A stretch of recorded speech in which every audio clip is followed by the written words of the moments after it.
Hey y'all, I'm back for the Real Housewives of Atlanta, season 8, episode 11, I believe. Before we start, I just want to correct myself from the last video. I thought Kenya's aunt was actually in the house with her mom, but her mom called her aunt and told her what, that Kenya had showed up to the house or whatever. So I just wanted to throw that out there because you know, I think I blacked out on that part. But yeah, so let's just get into this episode. So Phaedra, she's packing to go to DC and everything. She wants to do something for her Save Our Sons organization. Have a meeting with some Congress people about her organization and everything, and bringing their organization together with hers. And she's telling Aiden, it was cute.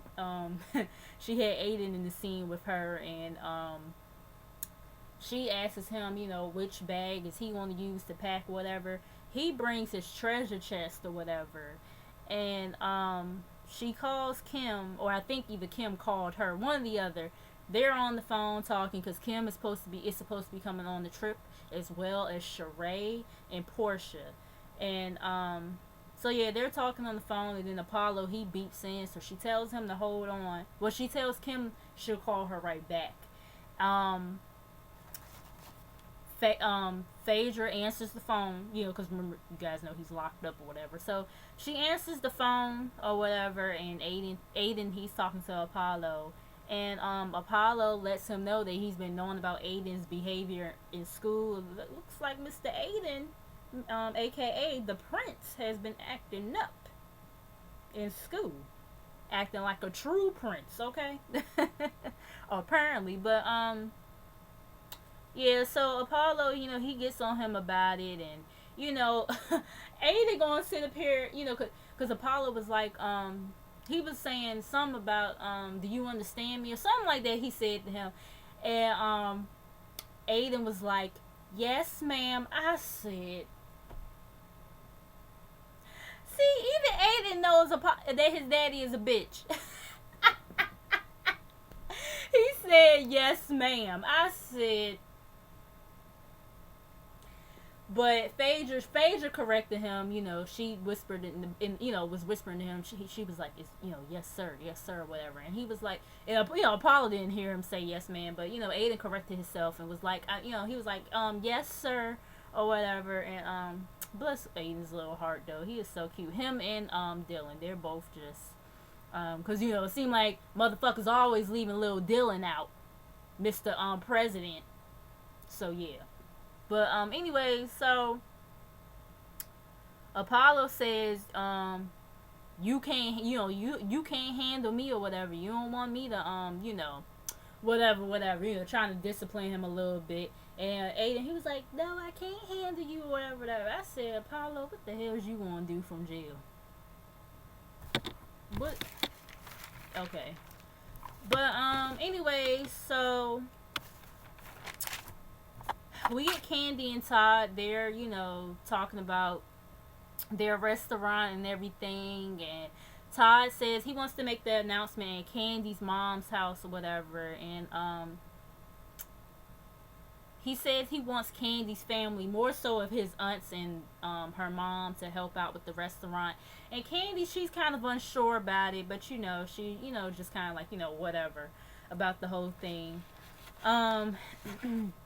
We get Kenya. She's at her new house, still building, and she said that the building has gotten delayed or whatever. I've heard that her house is pretty much almost done or whatever. So I mean, hey, she might end up getting her house done before Sheree. But anyway, so Cynthia, she comes to see the progress and everything, and Kenya starts to tell Cynthia about what happened when she went to Detroit. She tells her that her and her dad are like closer than ever, and she tells her about the visit with her mom, and tells her that her aunt Lori left and everything. And Cynthia, she pretty much agrees with Kenya, like, you have every right to go see your mother. That's your mother and everything. And She was like, had that been me, I would have jumped through the window and told her, tell me to my face that you hate me. I was like, now, Cynthia, I don't know about jumping through windows. That's a trespass charge. I'm just, or breaking and entering, I should say.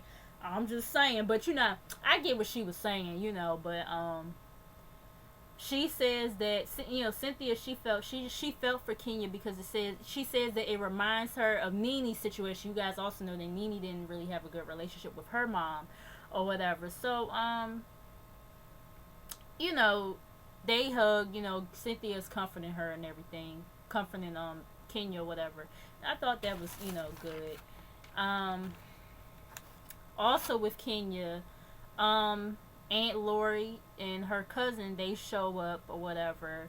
Aunt Lori pretty much, is telling her that she, like, I love you, you're my niece and everything, but I don't want to be in the middle of this, because that's my sister too, talking about her mother. She was like, that's my sister and everything, and she says that she feels Kenya's mom had every right to give her child, to give Kenya up, as when Kenya was a baby. Now, this is just a touchy subject, because some people may feel as though, no, she laid down and had that and made that baby, she gonna get her ass up and raise it. You know what I'm saying? But some people may feel like, well, yeah, she, if she felt like she wasn't ready for that responsibility or whatever, or they felt like that it was probably, some people may feel like it probably was best for her to give her child up. And I'm kind of like everybody else. I believe Kenya's mom got some other kids out there too that she probably got relationships with, but she just don't have a relationship with Kenya. But anyways, so Aunt Lori is telling her, to let it go and all this other stuff. Kenya asks her asks her Aunt Lori, why did she leave and everything, and Aunt Lori was like, I forget what Aunt Lori had said to her, but she started reprimanding Kenya about going to her mom's house, and she said she had no right to knock on the door or whatever, and Kenya was like, that's my mother. Like, her voice started going up into some octaves. She started, kind of yelling. She was like, that's my mother. I have every right to go talk to my mother, which is true. That at the end of the day, that still is her mom. That still is the person who gave birth to her. So in my opinion, yeah, I do feel like Kenya has a right to go see about her mom, to go and try to talk to her mom, and to get some answers or whatever. You know what I'm saying? And Kenya's cousin kind of starts jumping in or whatever, because Lori is her mother or whatever. So she kind of starts jumping in and giving her 2 cents. And I don't know, I was just kind of getting irritated with the whole situation. So I was looking at the cousin like, bitch, who asked you? Like, like, the fuck? Like, bitch, who asked you? This is between the Lori and the Kenya. I don't know why I'm saying like how Mama D from Love and Hip Hop Atlanta be calling Bambi the Bam. But anyways, Kenya, she just, she's popping off or whatever, and saying, like, she starts popping off. Aunt Lori is basically saying, how we didn't say anything to your mother or whatever, and then she says that it wasn't our place. It was y'all fucking place. Y'all are her family, and y'all see that she's sitting up here ignoring her child. Would be different events or whatever, and she don't say one motherfucking word to her child. No, y'all motherfuckers as adults should have stepped up and said some shit. Because that's dead ass wrong. That is dead ass wrong. Like, for real. Like, it's like, okay, she gave her child up, but that doesn't give her a right to, after the fact. Like, she could have still at least had a relationship with Kenya. She could have been, she could have told Kenya, I'm sorry that I wasn't here for you and everything, or that I didn't raise you myself or whatever, but I still wanted to have a relationship. She still, you know what I'm saying? Like, to sit up here, Kenya being like 40 something years old, and her mom is still acting like she don't exist. Like, for like, what's the point? What is the purpose of that? I don't get it, but I mean, whatever.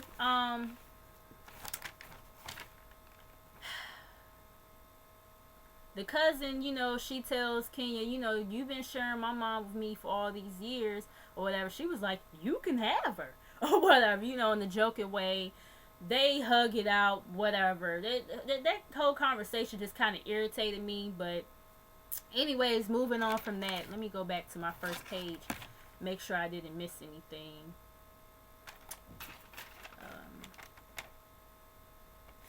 Okay, yeah, I just wanted to get that out the way. We get the DC trip. They're in DC. Phaedra has a team to help her out, with the kids and everything, and to help get her right and everything. And Kim, on the other hand, she doesn't have like her own team. She says that her and her husband are more hands-on and they don't have nannies and this, that, and the third, or whatever. Ooh, excuse me. Phaedra, she's talking to her makeup artist about the meeting and everything that she's going to have with the congresswoman and the congress people or whatever. They're on the bus, Portia, Phaedra, and Sheree. They're waiting on Kim, but she's still in the room. Phaedra calls her, lets her know, like it's kind of running late. I have to be on my way or whatever, but I'll, send you another ride or whatever.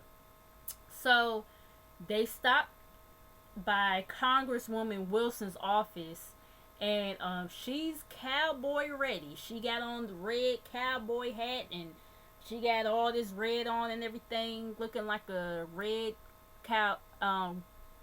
blood cowboy or whatever. Did that sound right? A cowboy blood. There you go. But anyway, so Kim finally shows up or whatever. Hold on, y'all. Sorry, my eyelashes be bothering me. But Kim finally shows up. Portia talks about how powerful Phaedra is, how powerful Phaedra and Congresswoman Wilson's organizations are, and especially for the black community and everything, and especially with black guys or whatever, helping them out and everything. Congresswoman Wilson, she gets into the stereotypes of black men, and she tells them that some people don't like African Americans, and this, that, and the third, trying to be informative. Kim, she gets up with her 2 kids and walks out, and I'm just kind of like. And Sheree, that she felt like it was kind of disrespectful or whatever. And this, that, and third. Kim pulls her kids into another room, and she's explaining to her oldest in a more, I guess, what she feels may be a PG version about, the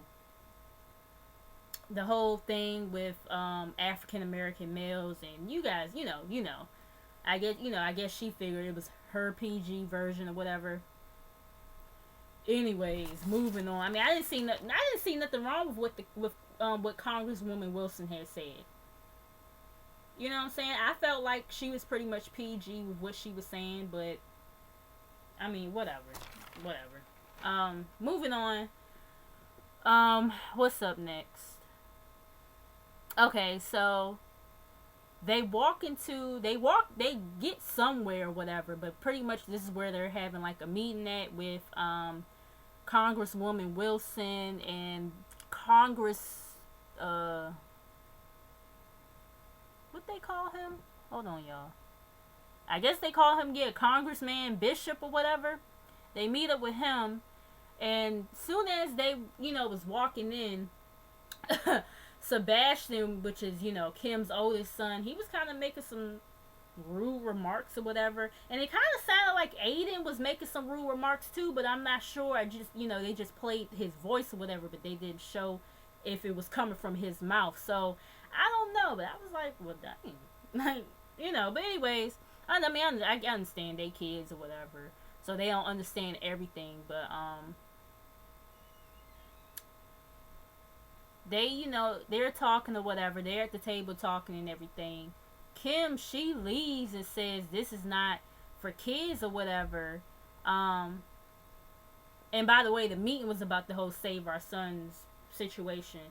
Kim leaves talking about something. This isn't a conversation. I mean, this isn't for kids. This is for adults and all this stuff. And I'm just like, Kim just always got to be so dramatic. I mean, yeah, everything that kids go to is not going to be fun all the time.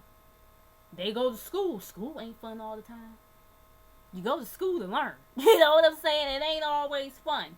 You know, I mean, y'all know what I'm trying to say. But it was just crazy to me. You know, I felt like that was a good opportunity for them. I mean, more so of her older son, because I mean, her younger son, he's like 2 or almost 2, whatever. So of course he definitely not gonna know what the hell they talking about. But I mean, the older son, you know, he's a certain age. I think she said he's 8 or whatever. I mean, he don't understand he may not understand everything, but it's like, I still feel like it would have been informative for him to be there. Just, I mean, it's my opinion. But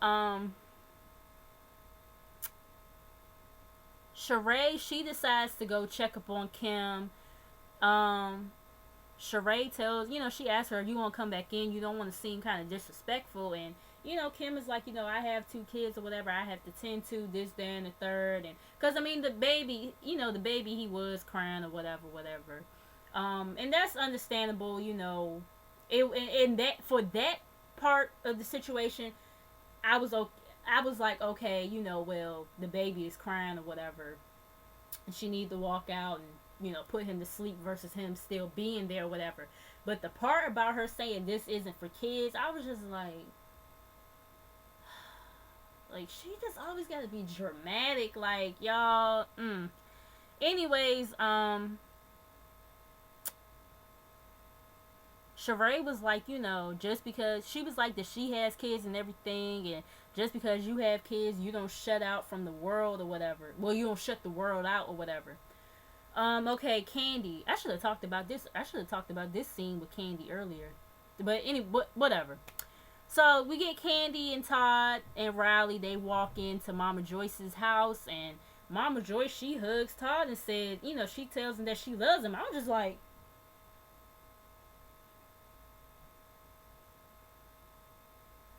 is there somehow about to be a secret third term for Obama that we don't know about? Because for Mama Joyce to sit up here and tell Todd that she loved him, I said, but I mean, hey, a baby sometimes changes people. So, you know, and Candy, she was kind of shocked too or whatever. But, you know, baby changes people and everything. I'm glad that she's being nicer to him. And then also, too, I probably because of the death of his mom and everything, you know. I don't feel like it shouldn't have to take all that for you to be nicer to him, but I mean, whatever. But okay, so moving on from that, Todd asks, you know, who's the best cook or whatever, and you know, one of the aunts, they raise their hand or whatever, and Todd, he breaks the news about the restaurant. And then Aunt Bertha, she was like, that Aunt Bertha is funny as hell. She was like, oh, hell no, or whatever. I ain't about to be cooking. Like, fuck that. I'm too old for that shit. Arthritis and shit running through my damn... Gonna need some Bengay by the time the shit over with. But anyway, so, he said, well, Candy tells them that they was thinking about calling it the Old Lady Gang for, you know, for the name of the restaurant. Because, like I said, they want them to work into the restaurant. Aunt Bertha, she ain't with the shit. She said, oh, hell no. Like, she was just not with none of the shit. Like, she was not with the shits at all. Like, she was not with it. And, but Mama Joyce and Aunt Nora, they was okay with the idea and everything. And, they ask, you know, when you got, and they also asked when did Candy and Todd plan to, you know, open up the restaurant or whatever. And, you know, Candy talking about a month after she dropped. I'm like, damn girl, I'm gonna need for you to take a break. You know, like just hold on. You got money. Just pump your brakes a little bit. Make sure you fully healed. Enjoy motherhood a little bit. You know what I'm saying? Like, but that Candy, you can't stop her from working though. I mean, so what can I say? Okay, so we're back to the DC trip. Portia comes into Phaedra's room or whatever, and Portia was like, "Oh Lord, like she looking like Thoughtville with her damn booty and everything," because Portia had on something tight or whatever, and I was like, yeah, Portia, that was kind of like, for considering the fact that of what y'all was going to. Yeah, it's not like as if y'all was going to a club or something. You know what I'm saying? But whatever. They all board on the bus, and Sheree's son finally shows up, and you know he's 19 now and everything. And they was all on him like hound dogs, like they was all up on that boy. I was like, oh my god, like I mean not like literally up on him, but you know, Phaedra, you know, Portia, she was just, you know, Phaedra was saying something about Portia, you know, wanting him or something like that. And Phaedra, she says, you know, he's legal now or whatever. And Sheree was like, bitch, for who? Not y'all old ass heifers. Like, fuck out of here with that shit.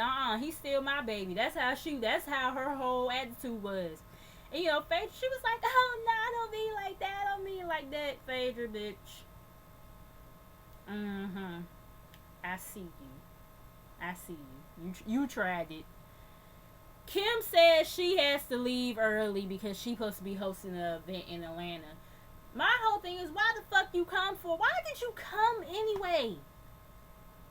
The main event that, you know, they was all looking forward to was the main event. You leaving early. You should have just stayed your happy ass right in Atlanta. So, but anyways, soon as they get there, it's like Kim leaves or whatever. Yeah, as soon as they get there, Kim leaves before the march even starts and everything. And you know, Sheree, she kind of feeling some type of way about it.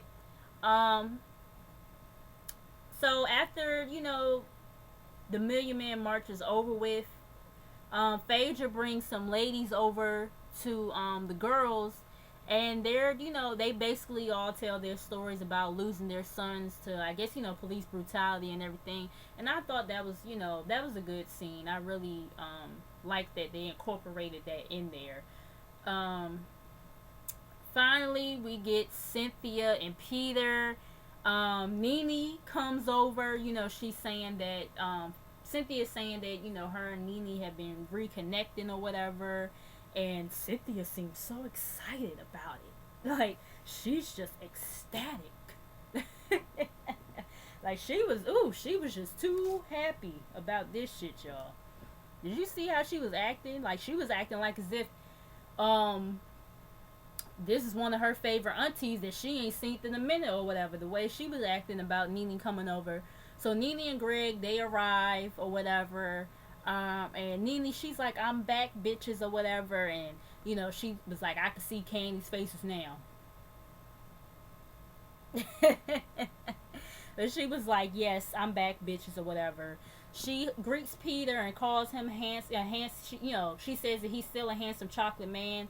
And she was like, but let me not say that, child, because, you know, they say I flirts with you and everything.